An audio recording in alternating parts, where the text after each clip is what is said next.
কোয়েলের আসল পর্দা এবার ফাঁস করে দিল রাইয়ের দাদাভাই এবং বৌমনি রায়ের কাছে। হ্যাঁ বন্ধুরা, ভিডিওতে লাইক দিয়ে দেখতে থাকুন। রাই অফিস থেকে বাড়ি ফেরা মাত্রই যখন স্ট্রেসড হয়ে থাকে, ঠিক সেই মুহূর্তে রাইয়ের দাদাভাই এবং বৌমনি রায়ের কাছে গিয়ে বলতে থাকে যে আসবো রে, বুঝতে পারছি যে আজকে গোটা একটা দিন তোর উপর দিয়ে অনেক বড় ঝড়ঝাপটা গিয়েছে, কিন্তু তা সত্ত্বেও তোকে এখনও পর্যন্ত ঠাঁই দাঁড়িয়ে দেখে আমার খুব বড্ড বেশি ভালো লাগছে। তোকে একটা কথা না বললেই নয়, আমরা এখানে এসেছি তোকে সাবধান করার জন্য, যে একটা বারের জন্য অন্তত তুই এই জিনিসটাকে নিয়ে একটু যাতে তলিয়ে ভাবিস, কারণ এমনটাও হতে পারে যে আমরা ভুল ভাবছি, কিন্তু তা সত্ত্বেও আমরা এতটুকু গ্যারান্টি দিয়ে বলতে পারি যে তোর পেছনে এমন কোনো নোংরা চক্রান্ত হয়েছে যার শিকার তুই হয়ে গিয়েছিস। রাই তখন রাই বলতে থাকে যে তার মানে কি বলার চেষ্টা করছো, তোমরা একটু সোজাসুজি বলবে, আমার আর ভালো লাগছে না এরকম হেয়ালি কথা।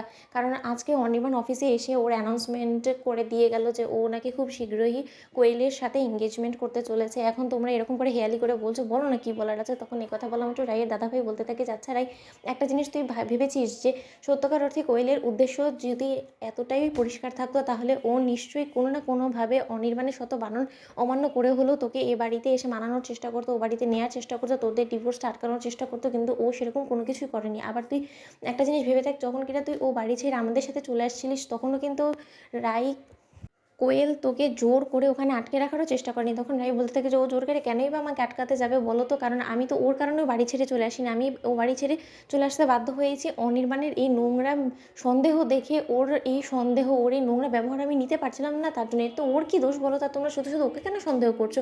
এর মাঝখানে ও কোথা থেকে চলে এলো বলো তো? আমি মানছি দাদাভাই যে ওর সাথে খুব শীঘ্রই অনির্বাণের এঙ্গেজমেন্ট হতে চলেছে, কিন্তু এটাতে আমি খুব ভালো করে জানি যে কোয়েলের অমত থাকলেও অনির্বাণের কাছে কোনো কিছুই ধারে টিকবে না, কারণ অনির্বাণ একবার যে সিদ্ধান্ত নিয়ে নেয় ও সেটার উপরে অটল থাকে, জেদ ধরে বসে। হয়তো বা সেই জেদের বসে কোয়েলও রাজি হতে বাধ্য হয়েছে। তখন এই কথা বললাম যে রাই বমনি বলতে থাকে যে না রাই, এর পেছনে অন্য একটা অধ্যায় আছে যেটা হয়তো বা তুমি এখনও পর্যন্ত পড়ে উঠতে পারোনি। তখন রাই ওর বমনিকে বলতে থাকে যে কেন বমনি, তোমার হঠাৎ করে এটা কেন মনে হলো? তখন এর বমনি বলতে থাকে যে কিছুদিন ধরে আমি লক্ষ্য করেছি, আমি সেদিন চোরকিকে স্কুল থেকে নিয়ে আসার সময় দেখেছি যে নীলু এবং কোয়েল একে অপরের সাথে কথা বলছিল রাস্তার ধারে দাঁড়িয়ে। তার থেকেও বড় কথা, ওরা যেন কি একটা রিপোর্ট না কি একে অপরের কাছে পাস করছিল, আর আমি যদি খুব একটা ভুল না হয়ে থাকি, সেই রিপোর্টটাই অনির্বাণের চোখে ধুলো দেওয়ার জন্য কোয়েল ব্যবহার করে যাচ্ছে, ক্রমাগতভাবে অনির্বাণকে বোকা বানানোর জন্য। ও কোনো মতেই ক্যান্সার আক্রান্ত না। তুমি একবার ভেবে দেখো না, ক্যান্সার আক্রান্ত পেশেন্ট হঠাৎ করেই যে কিনা নিজেও জানে যে ও খুব শীঘ্রই মরে যাবে, ওর বাঁচার কোনো রকম কোনো সম্ভাবনা নেই, তা সত্ত্বেও ও কেন বিয়ে পিড়িতে বসতে যাবে অনির্বাণের সাথে বলো তো?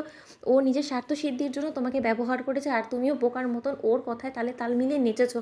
রাই, তোমাকে এই ভুলটা যে করেই হোক না কেন শুধরাতে হবে, আর তুমি নিজের ভালোটা নাই বুঝতে পারো, কিন্তু তার সত্ত্বেও অনির্বাণের জীবনে এত বড় একটা সর্বনাশ হওয়ার আগে তোমাকে ওকে আটকাতে হবে, নয়তো বা অনেক বড় বিপদের মুখে পড়ে যেতে পারে অনির্বাণ। তখন রাই বলতে থাকে যে আমার মাথা কাজ করছে না, আমি কেনই বা অনির্বাণকে বাঁচাতে যাবো বলো তো? ওর যদি ইচ্ছে হয় নিজের পায়ে নিজে কোড়াল মারার, ও মারুক না, আমি পারবো না। তোমাদের ভিডিওটা ভালো লাগলে লাইক এন্ড শেয়ার করে সাবস্ক্রাইব করতে ভুলো না।